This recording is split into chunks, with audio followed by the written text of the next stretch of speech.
organizers of this excellence tour that they have given us this opportunity to discuss. Maybe we have few audience, but I think the presentations would be available and we will have more people to view this presentation and think about this important issue of energy awareness among the user, which is the theme of our workshop. And we had very interesting, wide spectrum of speaker. Those who joined us later, we had a discussion about the green building movement from CII Godrej, that is Confederation of Indian Industry. Mr. Anand spoke about green buildings, and Professor Sitaram gave us an overview of how city should develop towards energy consumption and sustainability issues. And Dr. Akhilesh also highlighted that what are the major issues. And Dr. Dolshal presented the energy survey which we had in the Germany-India year during in the 5 urban melas. And that was through the users coming to BMBF publication. But now my presentation is looking the things from a very different point of view. We all agree in one way or another way that energy and the environmental impact of energy consumption are really of concern. In whatever we may not know the figures, we may not, general people may not get into the research part of it, but we are aware about this because this is, everybody is suffering from this. The water we were consuming earlier, I remember in my childhood, we used to just consume the water directly from the tap, but today I can't take the water from tap. So there is a vast change which has happened. Why this has happened? Because we all know, in one way or another way, we know that there has been an environmental degradation, and to protect ourselves, we have to take important measures. So I'm looking from this point of view that as an educationist, because I have been into education for past 23 years, starting with my career with IIT Kharagpur in 1990s. And I have been teaching architectural students and also been associated with engineering education, and also taught in many universities overseas. I was in Australia teaching the students there. Last semester I was teaching students in USA. And I think it is very important that this point which one of our audience made earlier was that the student should be made aware, because what Dr. APJ Abdul Kalam has said, that this generation, young generation, they are going to make the future, and if we are able to educate them, then only we can address any problem. So coming to energy problem, I think the education is a very important issue, and as a part of this project or initiative, we have tried to address this and how we can bring in this education as part of architecture as well as from the school point of view. So I will just quickly go through the energy scenario because some of the slides have been presented earlier also. We all know that how phenomenally the energy consumption has enhanced.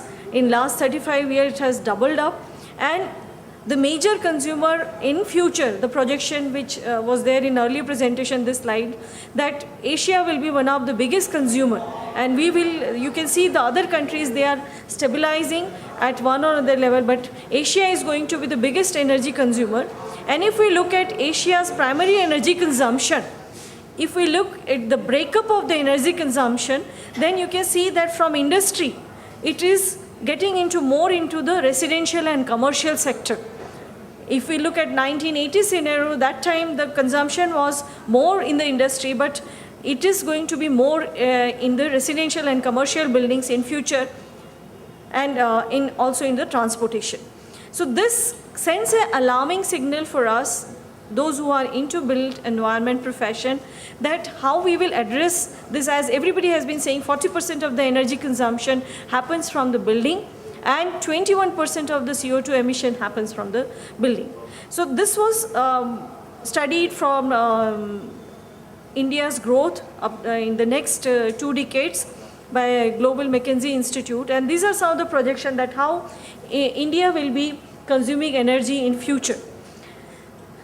And when we compare the CO2 emission, This was something very interesting article that was by Greenpeace India, that hiding behind the poor.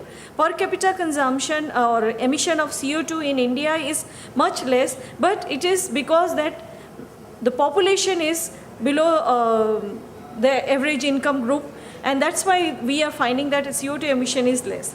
And as far as saving of energy consumption or energy issues, there are abatement case, that is where whatever efforts we can make, generation of the power, how we can bring down the CO2 emission industry. But you can see the bottom part, that is the lower part, where the user are going to play a major role. The user awareness is going to play a major role. Whatever amount of energy you can save by transport, by designing buildings, agriculture, etc., using the innovative technology or technological intervention, the major consumption will be protected by the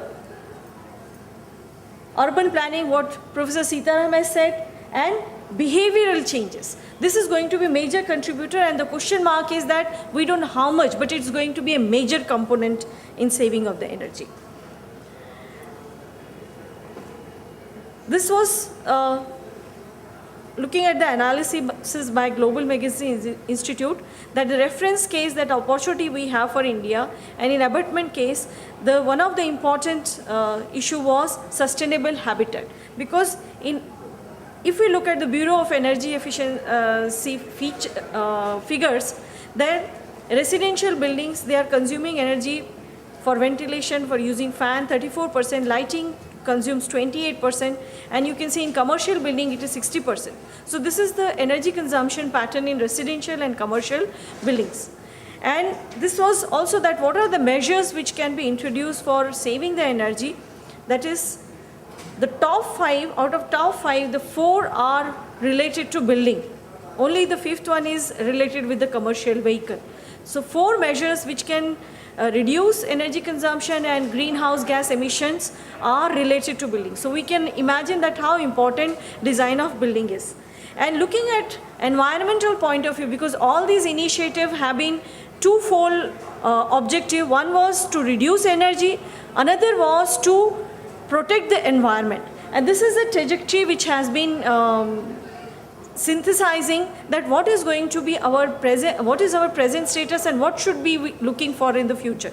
Because from an educationist point, I have to address the education of the students and how they can contribute in the saving of the environment. So if we look at the conventional practice in terms of energy, you can see it was consuming more energy.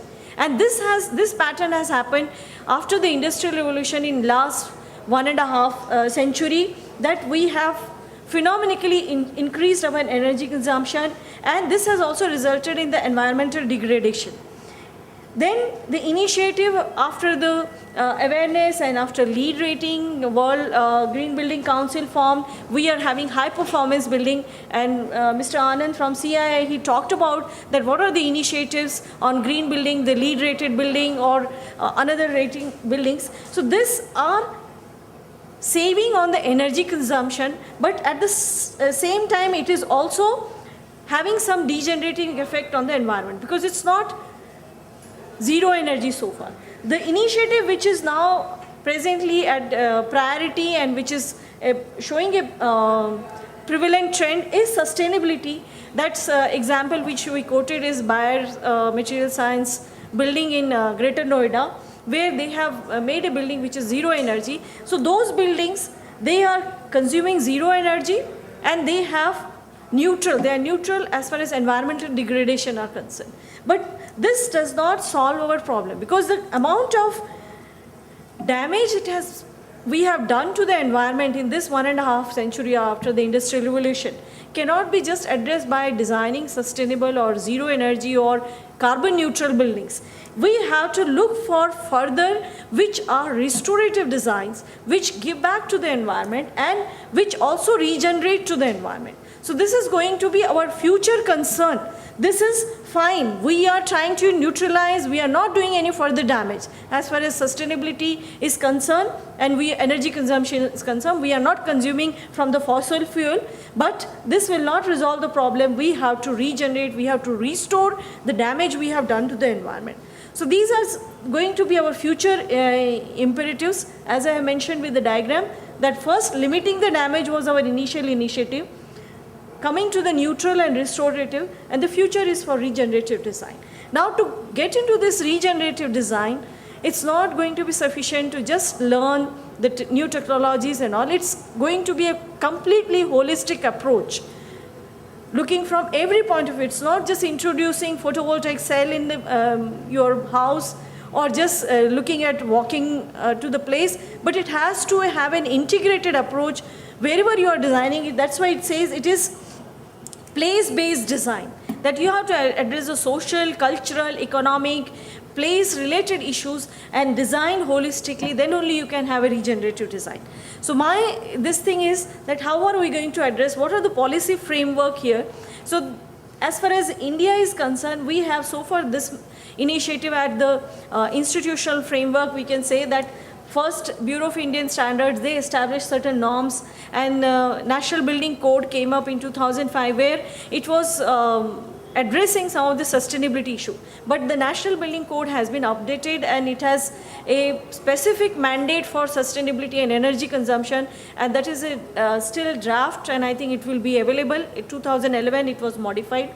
Then Bureau of Energy Efficiency was established with USAID in 2000, and we have Energy Conservation Act. So these initiatives have been only more than a decade old now in India. And then there have been special provisions in the Central Electricity Authority Act also. The Ministry of Environment and Forest Planning, they have EIA assessment criteria for any major development which comes up. And Planning Commission also brought out the Integrated Energy Policy in 2006. And they had looked at all energy consumption aspects in Indian economy. And that's why, you know, the 12th five-year plan, it says that sustainable and inclusive growth. The theme of the 12th five-year plan is that is sustainable and inclusive growth. And the Ministry of New and Renewable Energy Sources, they have introduced GRIHA rating, that is Green Rating for Integrated Habitat Assessment, and then they are going to make it mandatory for the public building. And this was the industry-driven rating system which came up from overseas. And in fact, what we can see looking at our complexity of the problem and the kind of, when we talked about leadership, and the institutional framework itself is so complex. Last time when we had our workshop and conference in Bangalore, there was one person from Ministry of Transport and Urban Development from Germany, and he says that how many ministries you have related with the energy and building issues. So I had to list down for him, and I could all figure out about 5, 6. There is a Ministry of Housing, Ministry of Poverty Alleviation. So they are all related with the Ministry of Transport and Ministry of Urban Development and all. So, but they said in Germany we have only one. Why do you have so many in India? I said we have a bigger country, bigger number of people, and the problems are very complex. So that's why we have a very complex institutional framework. And these are something which probably you are aware that GRIHA was Indianized version of rating the green buildings, and it categorized into these criteria, that sustainable site planning, water management, energy optimization. So this was something which was added because LEED rating, which was from US Green Building Council introduced, this was only addressing the air-conditioned building. That's why in India, since we have buildings which are conditioned and unconditioned environments, so GRIHA was developed to address the Indian context.